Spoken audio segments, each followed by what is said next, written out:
My name is Shelly Tucker. I have a family of 4, 3 adopted and 1 foster son. My 19-year-old got arrested. He was 17 years old, his first time, and he got arrested for marijuana. I had him go to a drug treatment program, and I went with him.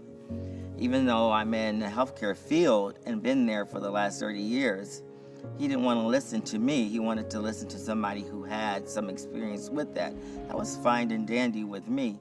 So shortly after that, he got into some more trouble when he turned 18 for armed robbery.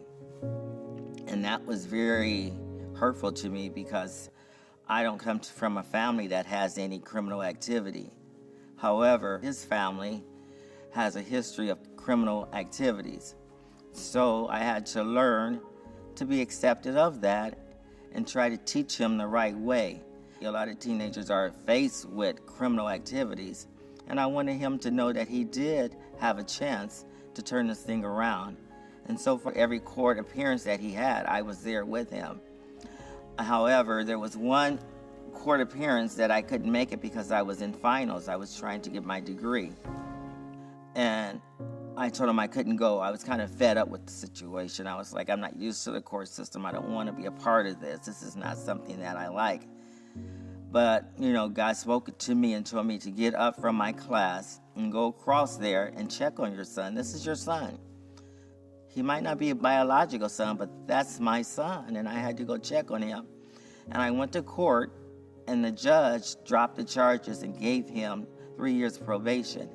And the judge looked to him and said, the only reason why I'm dropping these charges is because your dad is here.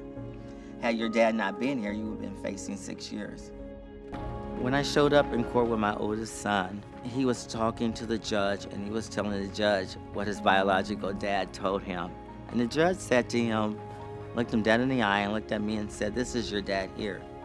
He's been with you for every trial, every court date, and every meeting that you had with your lawyer. And my son looked at the judge and said, you're right, Your Honor. That's the truth. So it meant a lot to me to hear him say that, acknowledge me as being a great influence in his life and being a support system for him.